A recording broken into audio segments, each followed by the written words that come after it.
இதை டிஃபரன்ஷியேட் பண்ற மாதிரி ஒரு டெஸ்ட் நம்ம கொடுக்கணும். நான் ரெண்டு காம்பவுண்ட் கொடுத்திருக்கேன். ஃபர்ஸ்ட் காம்பவுண்ட்ல வந்து யார் வெளியே இருக்கா அப்படின்னா சல்ஃபேட் வெளியே இருக்காரு. அதுல ஒன்னு வந்து பேரியம் குளோரைடு ரியாக்ட் பண்ண வைக்க போறேன், இன்னொன்னு வந்து சில்வர் நைட்ரேட்டோட ரியாக்ட் பண்ண வைக்க போறேன். அப்படி ரியாக்ட் பண்ண வச்சேன் அப்படின்னா மேலே பார்த்திருக்கோம் பேரியம் குளோரைட் டெஸ்ட். அது எதுக்கு அப்படின்னா சல்ஃபேட் அயானுக்கு. இங்க SO4 வெளியே இருக்கு. இது பேரியம் குளோரைடு ரியாக்ட் ஆகும்போது நமக்கு என்ன ஃபார்ம் ஆகும்னா பேரியம் சல்ஃபேட் அப்படின்னு ஒரு ஒயிட் பிரிசிபிடேட்டை என்ன பண்ணுமா இது ஃபார்ம் பண்ணும். ஆனா இந்த சில்வர் நைட்ரேட் இது ரியாக்ட் ஆச்சு அப்படின்னா ஒண்ணுமே கொடுக்காது.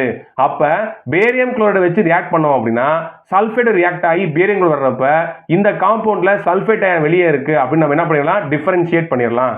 அதே மாதிரி செகண்ட் டெஸ்ட் கொடுத்துருக்கேன் பாருங்க. இது வந்து என்னன்னா ரெண்டு காம்பவுண்டையும் நான் சில்வர் நைட்ரேட்டோட ரியாக்ட் பண்ண வைக்க போறேன்.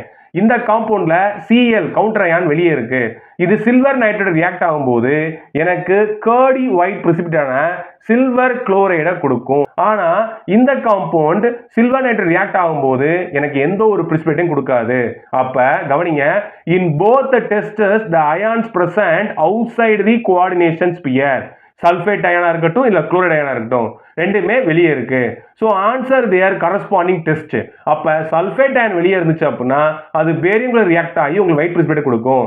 குளோரைட் அயன் வெளியே இருந்துச்சு அப்படின்னா அது சில்வர் நைட்ரேட் ரியாக்ட் ஆகி நமக்கு சில்வர் குளோரைட் அப்படின்ற கர்டி ஒயிட் பிரிசிபிட்டேட் கொடுக்கும். இதுதான் வந்து பாத்தீங்கன்னா இந்த ரெண்டு காம்பவுண்டையும் டிஃபரன்ஷியேட் பண்ணக்கூடிய டெஸ்ட். புரிஞ்சதுங்களா?